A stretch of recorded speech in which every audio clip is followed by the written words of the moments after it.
You'll know when you have a wild woman. She'll practice her craft without boundaries. She is truly autonomous.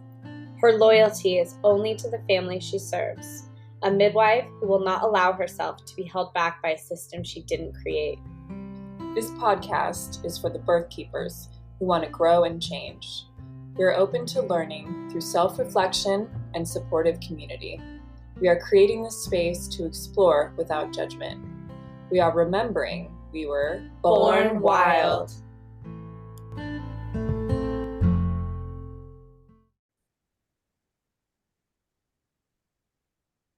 Hello, everyone. Welcome back to the Born Wild podcast. I'm your host, Sophia, and Leah can't be with us today because she's sick. But today we have with us Catalina, who we've been trying to connect for a while now, and I'm really excited to have her on the show. Will you introduce yourself, please? Hi, thank you so much for having me. My name is Catalina Clark. I live in Pioneertown, California, which is near Joshua Tree area. I am a home birth midwife and a mother of two. My son is 2 years old and my daughter is just turned 6. Nice. Okay, so take us to wherever your journey starts. Maybe it's before you had children, maybe it was with the birth of your children, like your journey either to motherhood or midwifery. Where does that begin for you? Wow, yeah. I think my journey into birth work started a long time ago, over 10 years ago, which looking back feels like not that long because I'm in this rebirthing process. But I guess my initial inspiration really started back when I had an abortion.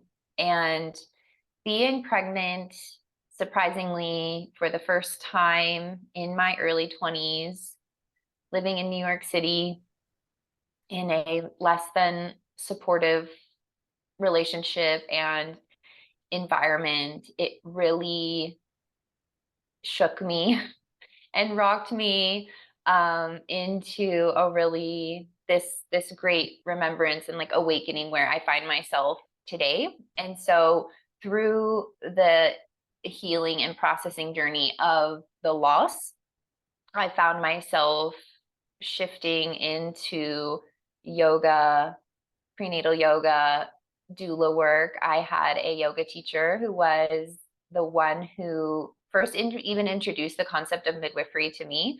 She had grown up and studied with traditional midwives in New Mexico and on native reservations. And I actually thought of this very recently, that the first time I was even introduced to the concept of a midwife was a traditional midwife. And when I said, oh, I have to go back to school, I have to become a nurse, I have to do medical training. And she was like, well, you don't have to. There's another way. But I thought that was completely crazy. I had no concept that was a possibility. I actually really only had my mindset on nurse midwifery, because I was living in New York City at the time, and even the home birth midwives at that time were mostly nurse midwives. So I did start down that path. I became a doula. I started working in New York City hospitals, and I had that very idealistic dream of like, I'm going to change the system. I'm going to work in the hospital. I'm going to become a nurse midwife. I went back to school. I started doing prerequisites. I was going to go to NYU and get my RN. I was all the way down that path. And then after attending many births in the hospital in New York, I realized that was not a reality for me. That was not going to be my reality. And so I shifted and did some research and found myself moving back to California with my family, where I'm from and where I grew up. I have a question. When you were realized that couldn't be your reality, did you just get clear that you realized it wasn't going to be possible to change it, or that you just like couldn't put yourself in those situations over and over? Like, what was it where you were like, this won't be my reality? I realized that I could not change the system. I hadn't quite yet come to the full realization that the system wasn't broken, it wasn't designed that way, but it was that I knew that my role as a midwife in a hospital system was not going to change. And also, I had the experience as a new doula, and something I've been reflecting on recently was that I did not support many unmedicated or nearly physiologic births in the hospital. And at first, I was like, well, what's wrong with me? Like, am I a bad doula? Like, why? What's wrong with me? How am I not supporting women well enough that they're not able to achieve their birth plans or their dream births in the hospital system? And I felt a lot of shame and guilt about it. And I also felt that back from women, that like I didn't do a good job because they didn't get the birth that they wanted. And that's when I took a step. We're responsible for the outcome. Yeah. Yeah, that there was, in a way, and I had no framework for any of this at that time. I just saw, and then I got curious, like, well, realizing after the fact that it had nothing to do with me. But that's when I took a step back from the hospital, and I was like, this isn't working for me. This isn't working for the women who I'm serving. And so I decided to go to California because, again, at the time in my journey at that place, California was this place that had good regulations for midwives, meaning midwives could practice freely. They had, quote unquote, autonomy. They could practice independently, legally, and all of the things that licensure promises to midwives in order to practice. So I said, well, my family's there, so I'll go there and begin my student midwife journey. Nice. And good in air quotes you showed, but yeah, I know it's not a video, so all these things, but that was what I knew at the time. Okay, so then did you just dive right in and get your license? I dove right into being a student, and my first preceptor was actually an OBGYN. So it was Dr. Stuart Fishbein, and the first births I ever attended were breeches and twins. And that was the first home birth I'd ever attended, was a twin, head down, breech, baby B birth. And I had a hard time finding a midwife preceptor. So I stayed with Dr. Fishbein because he worked with other midwives. He was teaching me skills when it comes to breeches and twins, which I found really exciting. And then eventually I found a preceptor, and I definitely dove right in, and also got pregnant with my first baby about 1.5 years into my training as a midwife. Yeah, Leah and I always joke that it's like the final as a student is to get pregnant. Exactly. And also looking back at that time, it was like I felt there was almost this questioning of if I would continue, if I would finish, what my journey would look like having a new baby. So I pushed myself really hard to get all of my clinical and academic work done as much as possible before the birth. And then I jumped back in at 4 months postpartum, attending births, sometimes with my baby, definitely bringing her to all prenatal visits and really trying to wrap up everything before I potentially had another baby, or, I was into toddler life. So I got my license actually September 2020 when my daughter was 2. Mm-hmm. Yeah. Wow. It's a lot. It's a lot to attend births when you have little ones. Yeah, and especially during that time, and I'm in a place of like a lot of reflection on my process. And at that time, I remember sitting in some Zoom groups during that time where we were all questioning, like, what is going on in the world and what are we going to do and how do we stick together? And I was questioning getting my license even at that point because I didn't. COVID or unrelated? Yeah, in September 2020, right before I got my license, and throughout that summer, and as I was, making the final steps to get the license, again, I hadn't found free birth. I hadn't found traditional midwifery. I hadn't created any community with unlicensed midwives, but I had this little voice and inner knowing being like, do I want to be regulated by the state, and what will that mean, and how will I be able to practice, and will it hold me back from practicing the way that, in a truly woman-centered way.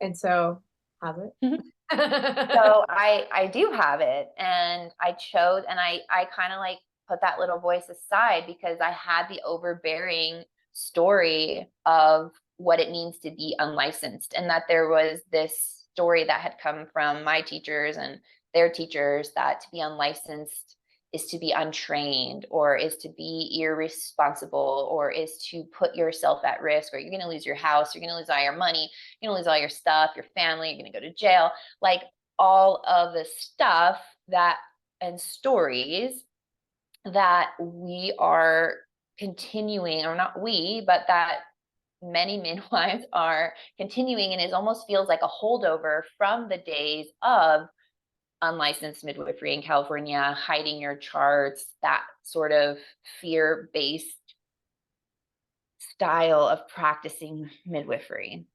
It's how they keep women in the hospital too, is the fear. It's how they keep us licensed, is the fear. Yeah. There's a lot of great things that come with being licensed, and we're kind of in the same boat as you. We're licensed, and like, how do you support and show up for families the way that you feels morally right with a license? How do you do it?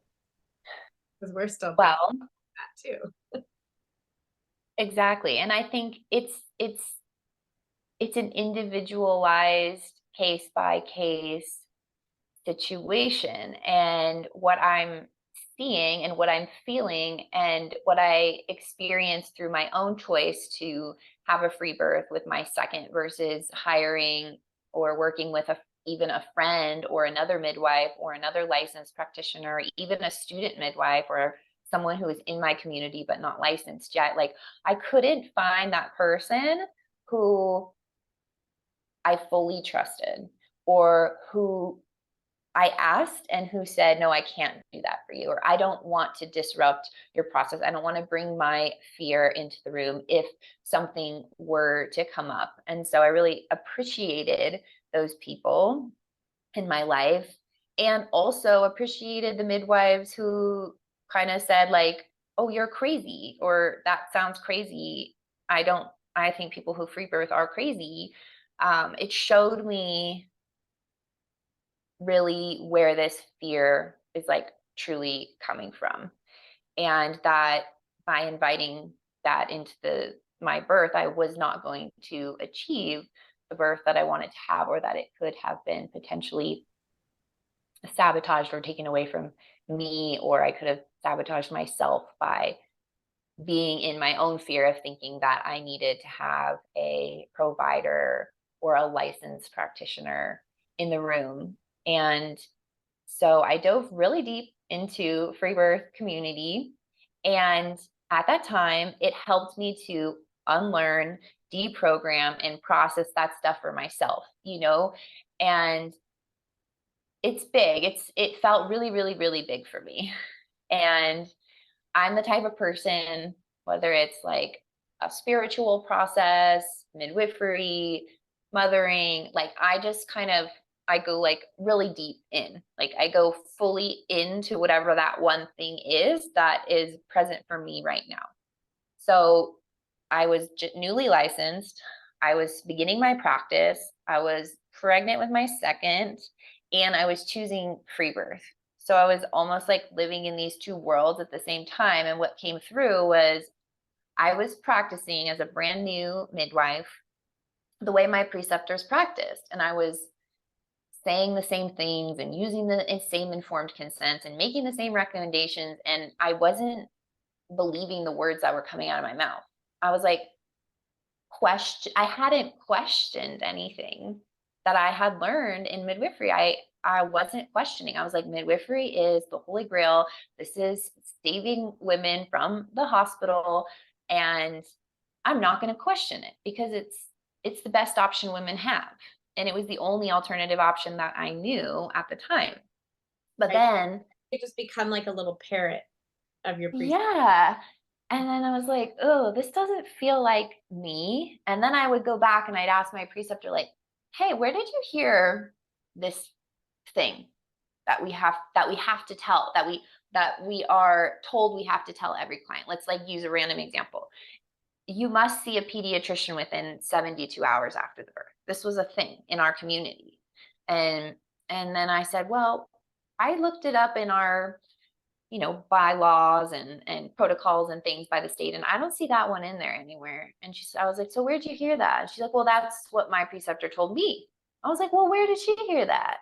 And this is something that has been perpetuated in the community where I was raised up in for as long as I know. And I know some midwives who are like, I don't do that. And I was like, really? You don't? Oh, so I don't have to either. So there's no like baseline for these sorts of things. And I'm just going to say, there are straight up lies, untruths that are being shared about things that women have to do. Mm-hmm. Yeah. Newborn screen, for example. We are always like, it is, in air quotes, required by law. And there's a little signature box where you can decline, Yeah. And that's what's really tricky about the license, because people have autonomy, and there are things like that in all of the things, GBS testing, ultrasound, genetic testing, like none of those are requirements of midwifery care. Midwives may have preferences and comfort levels with what they like, but it is entirely unethical to tell a woman that you can't remain in my practice unless you have a 20-week scan. It's required. That is not informed consent. That is not informed choice. And that is unethical as a care provider, to drop a woman from care or to force a woman out of care. Because in order to have informed choice, you must have informed refusal, and also the honoring of that choice. And the way that I work with that is like, okay, I'm trusting you, and you're trusting me to be in a space of unknown, and we don't know. And if we're both up for, we'll deal with something if and when it happens, then I'm up for it. Like, let's do that together. And we're both in that same place of trust in the experience. So that's kind of how. Different types of families that come to you, like maybe some people who like specifically want a licensed midwife, they want all the testing, like they maybe are thinking we're going to do vaginal exams and all that, and what kind of midwife are you for that family versus somebody who was torn between free birth and having a woman support her but didn't like really care if it was a midwife who was licensed? Like are you a different midwife for different families, and how do you show up, and what's required in your practice, if anything? I think that I have learned, and what I am learning and coming back into balance of what it means to serve women and to serve families who are looking for a licensed midwife, because ultimately that is what I offer. However, I do have pretty strong, clear boundaries about how I support physiologic birth. And so I may not be the right midwife for every woman who wants a more hands-on experience. So I tell women really that you are in charge of directing and guiding me in the direction that you want to go. And I will support you in those decisions, and also provide a lot of education and information, not only into the like risks and the benefits of these things, vaginal exams, for example, ultrasounds, genetic testing, but what I like to call like the unintended consequences. Like, what it might not be detrimental in the moment, or it may seem benign in the moment, but what are the unintended consequences of the effects of a vaginal exam on a labor pattern, or on the cervix, or on someone with a history of trauma, and also an ultrasound or a GBS test? Like, what is the stress of knowing versus the stress of not knowing, and how is that going to affect or have an unintended consequence on your choice? And so that's one way that I counsel people on this, so that they're making really truly informed decisions. And sometimes I think it can be a little bit strong. Like I can come off a little bit strong because I lean so far heavily into that direction of free birth. And it goes both ways, where people who come to me wanting a really hands-off free birth experience, then I'm like, well, it sounds like you really want to have a free birth. How can I help you to have that experience if that's what you really want? In the case of like, well, I really want a free birth, but my husband's nervous. It's my first baby, blah, blah, blah, blah, blah. Well, let's talk about that and then see how you feel when we get to that point, if you still want to invite me to my birth. Because my philosophy is honestly like, I can't speak for other women, but at 7 weeks pregnant or an early pregnancy, if someone's searching for a midwife and hiring a woman who they may know in the community or they may not know at all, how do you know that that's the person you want to invite to your birth in 7 more months? So I like to keep it actually really open and flexible to like, let's see how this relationship goes. Let's see if this is the right fit for you and the right fit for me and the right choice for your birth when the time comes. How do you handle payment then? I pay per session, just per prenatal visit, and then there's a deposit for the kind of thing. Yeah, then there's a deposit for the birth once they want to commit and hold my time. This is like for people who are kind of like on the fence, about free birth and about birthing with a midwife. So also just offering like care and reassurance and not forcing people to make that commitment. And I have that space in my life, and that's what works for me right now. And there's also a knowing of like, oh, well, I might not be available, and that's okay also, And then for those who really want a midwife, I'm just very clear, I work alone. I don't have an assistant. I take very few births, 1 to 2 a month, and with breaks in between those. And that's what allows me to be fully present and available and to provide the type of midwifery care that I feel that women deserve, and that feels really good and right for me. And do you not bring an assistant because you can't find someone who like aligns with you, or it's like a choice that you would make regardless of having like a good connection with another midwife? I don't have one right now that I know of in my area or who I have connected with. I'm in a rural area where there's not many midwives around. So some of the closest midwives are up to an hour to an hour and a half away. And I haven't built those relationships or feel confident or comfortable. Another reason is I used to assist births a lot in LA, and I would show up for the pushing to people's homes, to complete strangers who it felt very awkward at times. A lot of times it seemingly didn't matter to the mom. And I understand that they're in this altered state of consciousness. And, I would try to be as like not involved in the space as I needed to, but I also felt like my presence was unnecessary. And so I feel very protective of like this container and this bubble and this energy that we create. And I think it's one thing if there's an assistant or a partner and we're there together for the birth holding space, but to bring someone in for the moment of pushing, it just hasn't felt right to me at any of the births that I have attended since sort of like redefining my work at this way. Like I've had doulas, I've had potential birth assistants who I can call if needed. And every single time the answer was like, no, we don't need another person in the space.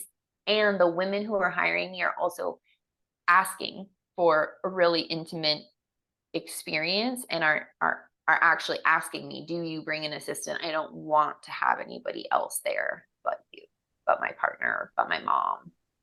Yeah.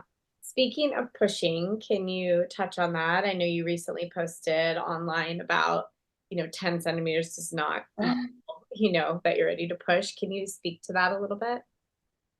Yeah, so that came to me through some of my own experience, and also through the teachings of Wapio, the traditional midwife. And she talks a lot about this and about this particular study, which I'm not really big on studies and data and these kinds of things, but this particular study that was from the 1950s from the UK, and it was a really cute study because it was British and just very simple and really powerful. And the whole point was that the women who didn't actively push during the second stage had the easiest births and had the most straightforward deliveries, less tearing, more satisfaction, less issues with heart rates and things like that. And that, I think everybody, not everybody knows, but if you didn't already know, women with cardiac issues and paraplegics also have the best vaginal birth outcomes because they don't push out their babies. And so also there's so much emphasis on the cervix and on the dilation. And I remember when I went through this awakening, I threw away my cervical dilation ring because I was like, I threw a lot of things away, and some things I'm like, well, that might be useful now, but it was a part of my process and I can regather those, things when the time comes. But I threw away my cervical dilation ring because I was just like, F this. This means nothing. This means nothing for me.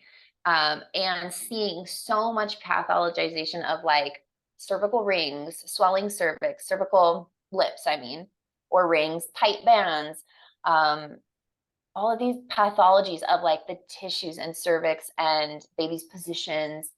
And when I stepped away from all of that, and I stepped away from checking cervixes or directing, pushing, I saw a really huge shift. And so I'm not saying there is not information that can be gained in some situations, or a woman who desires a vaginal exam, but it is something that I feel strongly about, that it doesn't tell us any information about when the baby is actually coming.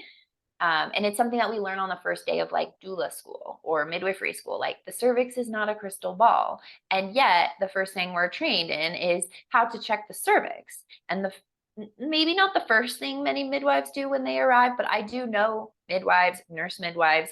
I have heard midwives say things like, well, how do you know she's in active labor if you haven't checked her cervix? And that is the measure of which that they use in order to assess labor. And also a woman, who's in transition saying like, what's going on? What's going on? And the midwife's like, well, would you want me to check your cervix to tell you what's going on? And that is not, I guess that's one way to tell you what's going on. But probably not what she was asking for. but probably not what she was asking for. Exactly. So I love this concept from Wapio of the cervix really not being this rigid band, and also all of the work of the dilation really happening in the fundus. And we just don't need to be so concerned about what's happening with the cervix. And in the cases where I have checked cervixes or have been present at birth where cervix was being checked, those long, what may be called prodromal, long variations of labor, where a woman is 4 centimeters for 4 days, in the end, when, if they stay home, if they can ride through that process, I see the shift in the birth and the transition and pushing actually happen quite quickly in those cases normally. So although cervix is not changing, the work is still happening in the fundus, right? And when that baby is in that rotation, and when the baby is there, then we see the progress. Mm-hmm. Yeah. Do you ever experience women who say you are checking and they're fully dilated, but no pushing urge yet, and so you wait, and then a substantial amount of time goes by, and she's like, could I just push? Because every once in a while I have seen that where we'll maybe instruct women like, if you want, you can reach inside and see if you feel baby head, you can experiment with pushing, if it should feel better, not worse. You shouldn't feel any pinching. We try to keep our hands out as much as possible and encourage them to, like, you could experiment and try, see if it feels helpful, see if it feels good. And if not, back off again.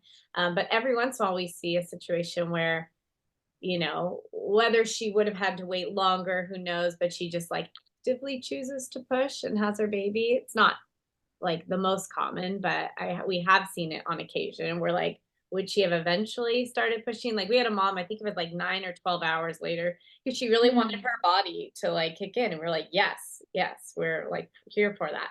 And then eventually she was like, okay, I think I'm just gonna do it. We're like, do it. But like, would it have eventually kicked in? We're just like, I don't know, or do some moms just need to push? Yeah, I think it's up to the mom, like it's up to her, and it's mother-led. I would never tell someone not to do something or to do something that doesn't feel right for them. I know Wapio told me a story one time of a 18-hour rest and be thankful phase. So, and I've seen moms, go to sleep and take a nap for like 20 minutes or an hour or 2 hours or whatnot, and then wake up and push their baby and they might be having little surges in between, but like nothing that's notable. And so I think for sure that phase and I've also been in a situation where I've seen it sort of backfire, where like a mom had been working really hard, she was fully dilated, she was feeling a little urge, and so we went with it, she went with it, and then we ended up pushing for 7 hours when maybe there was time for more of a pause. It's hard because you can't go back and like do it differently and see if it would have been better or worse. Yeah. Can you speak to like beta, alpha, theta, delta, like that whole experience? I don't think we've spoke about that on the podcast yet. Yeah, I would love to. Again, like this, I just have to give credit and honor to Wapio, because I found her work through the holistic stages of birth. It's a blog post that she did, and I think it's still available, but she told me she's rewriting it. So it might have been taken down, but you can find podcasts and information on the holistic stages of birth. And what she really did, and I think people are referring it to now to the holistic phases of birth instead of stages, because that's really what she's explaining is really the altered states of consciousness that women go through, not only in the pregnancy, but also throughout the birthing process. If you could imagine like early labor, active labor, transition, pushing, third stage, fourth stage. And so I like to think of it like a psychedelic journey for women, and that in our waking mind, right, we're in our like beta consciousness. We're analytical, we're planning, we're prepping, we're working, we're really in our like prefrontal cortexes, our most evolved brains. And then as we move, and then we see pregnant women in alpha states where I hear like, I have pregnancy brain, or I feel really floaty or airy, or I'm forgetful. And I like to reframe that as like women are really entering into like a deeper state of consciousness, which is more drawn to art and music and meditation. And it's more, yeah, like an ethereal sensation. And it can be accessed quite easily, like beta and alpha. We can kind of like go in and out of those throughout pregnancy. And then the deeper states are more we find in things like deep meditation, deep sleep as well, and in birth and in psychedelic journeys. And so I really, if I had like one requirement for clients, which I don't, it would be to have had a potential psychedelic experience or breathwork experience or just peak life experience, an altered state of consciousness or a rite of passage, an initiation, like something that takes you outside of yourself for the first time before entering into birth. It's the only thing that I can think of that is a real way to prepare for birth. Yeah. Yeah. Other than norovirus, that was the closest I felt to labor, Oh, where it was just like something moving through you that you couldn't stop. I remember saying to my husband, like, I just need you to tell me I'll be okay. And he was like, you'll be okay. And I was like, you don't know that. I need yeah. someone there who like really knew I was gonna be okay and could tell me like you're gonna be fine. This is what's going on, just hold on for the ride. But Yeah, the reassurance, and reassuring people that it's okay to be in an altered state. It's okay to feel out of your body or feel deeply in your body and to have these types of experiences. And for me, that's my whole intention as a midwife, is to meet people in those places, really, and to honor them and to like reframe and provide this education around altered states, around the cervix, around this like psycho-spiritual experience of birth, which we all know about as midwives. Like, we are all drawn into the birth space for that reason. And this miracle, and what I'm seeing and what I felt even in myself in the early days and in my training, was like this dampening down of the sacredness of birth through the clinical, through the medicalization, through the policies and procedures and paperwork. And so I got to this point of like, okay, am I going to leave the license? Am I going to become a midwife hating midwife because all midwives are sabotaging women's births? And the only answer is sovereign midwifery or unlicensure or traditional midwifery. Like, what is the answer here?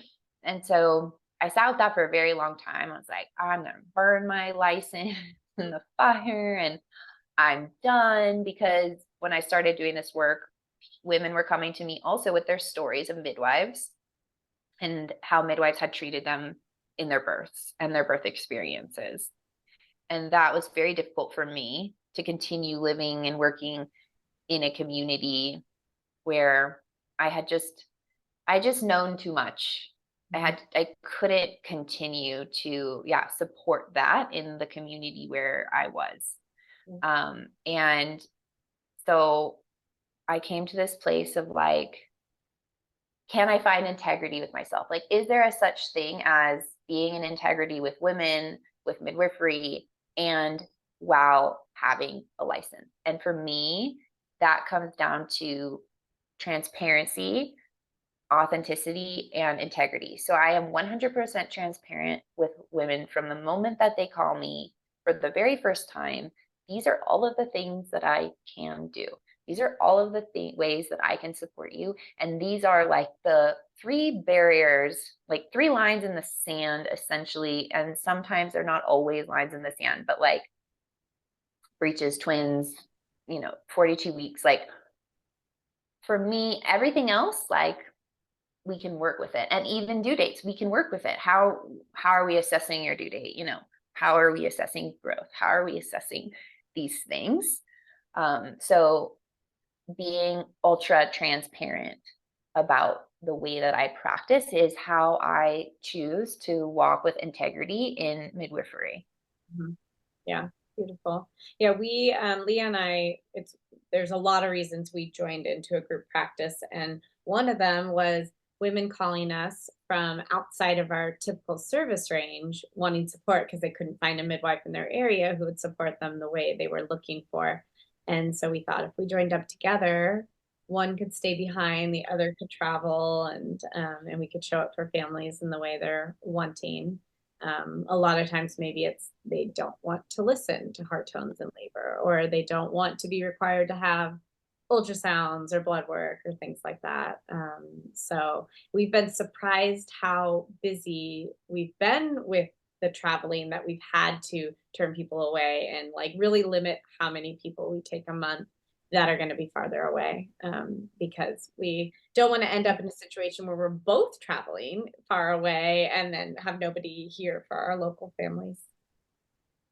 And that's something I wish more midwives would know, is that there is a way to practice with a license in a state like California, and that you're not going to get reported to the medical board or lose your license or do this, this, and this when you are in integrity and when you have a strong relationship and you're in alignment with the clients who you are working for. And I think that alignment part, and that's kind of what we spoke about in the beginning, right? It was like, how do you meet your clients, ones who want more interventions or just want more hands-on approach, I like to say, versus someone who leans more towards free birth, let's just use that as an example, or physiologic birth or hands-off undisturbed birth, is really being in alignment with your clients. Yeah. And it's tricky because it goes back to the fear thing where, midwives might want to show up this way and they can't risk serving this one family this one time, their livelihood, being able to support their families out of fear of, somebody all of a sudden not remembering the agreements, if there's a bad outcome. But you hear And that comes, yeah. right. And that comes back to like, okay, are we trusting women and trusting families? And that's what I've really leaned into, is like really deep trust, because I have run into situations with families that go outside of the norm, go outside of the standards of care of the community. And I have stood by their choices and their autonomy to choose to stay home after a birth when every other midwife I know would have considered this to be a transfer situation. And that I am in full trust of this woman who was in full trust of me. And of course, like, anything could happen, but to have this underlying feeling of like not trusting people, which is, I think, how I was trained. Like, anyone can throw you under the bus, get all your money up front because they might not ever pay you the, before the birth. And this idea of, it was just rooted in fear, like everything rooted in fear, the training, the interpersonal style of communicating with clients was all fear-based, honestly. Yeah. Yeah. There was one last thing I wanted to touch on before we end, and it was about village prenatals. And like, just paint a picture and what does it look like and how to go about starting one. Oh my goodness. I'm really proud of myself, honestly, for starting these, because I started back in LA just very briefly. And then really when I got to Joshua Tree area, I saw there's such a need for resources for pregnant women and moms, because it's a small community. There's more and more people, young families moving out here. And there was nothing like that going on. And so I started it, and there was like 1, 2, 0 women who would come in the beginning. And I was like, oh my gosh, how am I going to do this? I can't do this alone. That was my number one thing. And even trying to do midwifery alone is challenging. So I was like, okay, a doula friend of mine from New York ended up moving out here and started hosting the circles with me. And so they are really a way to, and it really has nothing to do with a prenatal visit. In the clinical sense, or even in the midwifery sense. It is women choosing to provide prenatal support for themselves. So I like to think of it like a women's circle, and we'll usually do birth stories sharing, or for new moms, first time moms, sharing their visions for their birth. And it's usually very, very intimate, and it's very, very helpful for the community, because the way I see what village midwifery means to me is like supporting families and connecting them with community in order to support a thriving postpartum and a thriving mother baby connection. And so the village prenatals have grown to 6, 7 women came in July. So like 7 women in the middle of the desert, in the middle of summer, coming to my home for a village prenatal is a really big deal for me. And I think the key is really, consistency, like not being afraid to keep showing up and the women will show up eventually. And so that's it. It's like, it's just so simple. It doesn't have to be difficult. It's just women gathering, circling, sharing stories, eating some food, giving some belly or foot rubs or massages, and that's it. It's easy. I know. I think the only thing holding us back is just location, like where to host it, you know? I know I've been doing it in my home, which is challenging with children and partners and getting everyone out of the house and all that good stuff. I try not to clean the house. I'm like, I'm just going to leave it how it is so people can see that I'm a normal mom and a normal midwife. And we're alternating now at the doula's house. And I know a midwife in LA who she has clients who, open up their homes to host so that it's at a different location. I do every other month right now. That feels sustainable for me. So it doesn't have to be every month. It could be once a quarter or a few times a year, just to make it easy. I love that. We've been hosting community gatherings for families, and so we can watch the babies grow up and stay in touch with families, and families can connect, things like that. But definitely more of like a public at a park and hangout session versus like going deep. Yeah, this is really intimate. I mean, babies are welcome. I do suggest babies in arms only just for this circle so that moms can just have a time to fully receive. Beautiful. Is there anything else you feel like we didn't touch on before we end that you really wanted to speak to? I guess I'll just share, why and the work that I do goes kind of beyond midwifery, and why I call myself a midwife of healing, and why birth has like been the catalyst for my personal healing journey. And so I'm really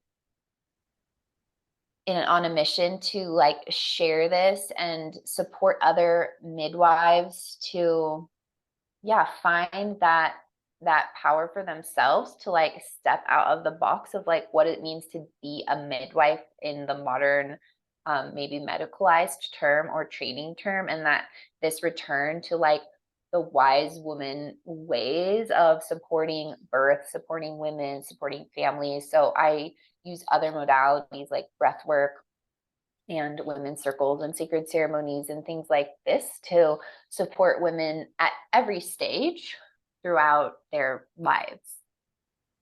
Beautiful. Love it. Yeah. And I was seeing online too, a big focus on nutrition, nutritional support. Yes, nourishment is definitely like the foundation of my life and for also my clients, and nourishment, not only through nutrition, but like in all ways. Good. Beautiful. Do you have a book recommendation? My husband recently, we were at the bookstore. He's like, I want a book on nutrition. And I like couldn't think of a recommendation for him.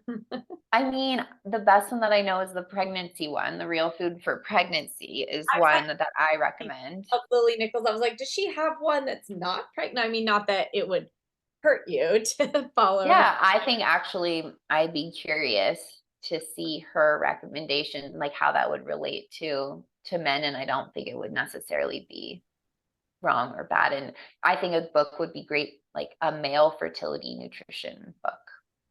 Yeah, totally. Right. I'm so glad we finally got to connect. And for anyone listening, we'll leave it in the show notes, but how can they connect with you if they want to? Yeah, you can connect with me on my website, catalinaclarkbirth.com. You can reach out to me on Instagram at catalina.clark. Beautiful. Thank you for coming on. Thank you so much. Thank you for having me.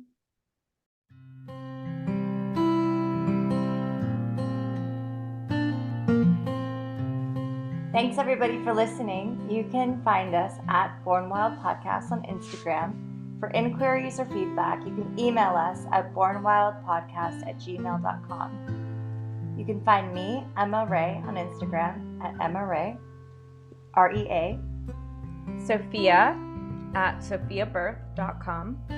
And me, Leah, at Bay Area Home Birth. We would really appreciate it if you would rate and review us on Apple Podcasts. It helps us reach more people. And as always, Stay wild.